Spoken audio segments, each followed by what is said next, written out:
मस्जिद का फैसला हमारे खिलाफ आया तो क्या किसी मुसलमान ने कोर्ट में जाकर किसी जज के ऊपर जूता फेंका? जूता फेंकने वाले के बारे में एक लफ्ज नहीं बोला जाता, ना मीडिया में बोला जाता है, क्योंकि वो आला जात से उसका ताल्लुक था। हमारी वतन से मोहब्बत है और रहेगी। तुम हुक्मरान हो तो तुम्हारी वजह से डर कर नहीं, बल्कि वतन की मोहब्बत हमारी है और रहेगी इंशाअल्लाह ताला।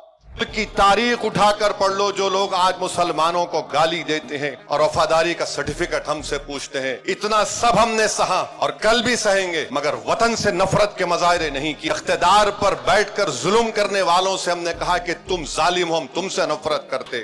तुम मुसलमानों को अगर तुम दबा रहे हो तो तुम भारत को कमजोर कर रहे हो। और फिर आप देखते हैं कि इस लंबे हमारे मुल्क के सफर में 62 दिसंबर में कश्मीर में रसूलुल्लाह सल्लल्लाहु अलैहि वसल्लम का मुँह मुबारक चोरी हो गया। क्या आप जानते हैं कि 8 लाख मुसलमानों को उस वक्त ईस्ट पाकिस्तान में ढकेल दिया गया? 8 लाख, ये डेटा है उसका। फसादात कितने हुए?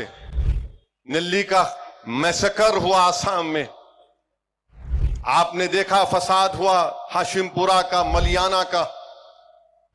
हम और आपने देखा गुजरात में, बल्कि 69 का फसाद तो 2002 से बदतरीन था।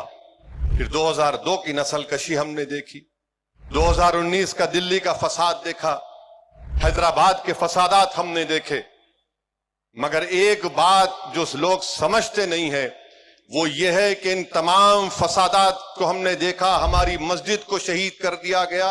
इन तमाम फसादात को हमने देखा, हमारी मस्जिद को शहीद कर दिया गया। और कोर्ट का जब फैसला आया तो कोर्ट ने कहा किसी ने शहीद नहीं किया। सुप्रीम कोर्ट का फैसला आया तो कहा कि आस्था की बुनियाद पर मस्जिद आपको नहीं दी जा सकती। मुल्क की तारीख उठाकर पढ़ लो। जो लोग आज मुसलमानों को गाली देते हैं और वफादारी का सर्टिफिकेट हमसे पूछते हैं, इतना सब हमने सहा और कल भी सहेंगे, मगर वतन से नफरत के मजाहरे नहीं किए। इख्तिदार पर बैठकर जुल्म करने वालों से हमने कहा कि तुम जालिम हो, हम तुमसे नफरत करते। तो मुसलमानों को अगर तुम दबा रहे हो तो तुम भारत को कमजोर कर रहे हो। अगर भारत एक दुनिया का अमनगाह बनना चाहता है, एक डेवलप कंट्री बनना चाहता है, कैसे बनेगा जब आप 19 करोड़ मुसलमानों को इस तरह हिकारत की नजर से देखेंगे, उनसे नाइंसाफी करेंगे। और संविधान में राइट टू इक्वालिटी जो है वो सब्सटेंटिव इक्वालिटी है, आप उसको भूल जाते। मस्जिद का फैसला हमारे खिलाफ आया तो क्या किसी मुसलमान ने कोर्ट में जाकर किसी जज के ऊपर जूता फेंका? जूता फेंकने वाले के बारे में एक लफ्ज नहीं बोला जाता, ना मीडिया में बोला जाता है, क्योंकि वो आला जात से उसका ताल्लुक था। हमारी वतन से मोहब्बत है और रहेगी। तुम हुक्मरान हो तो तुम्हारी वजह से डर कर नहीं, बल्कि वतन की मोहब्बत हमारी है और रहेगी इंशाअल्लाह ताला।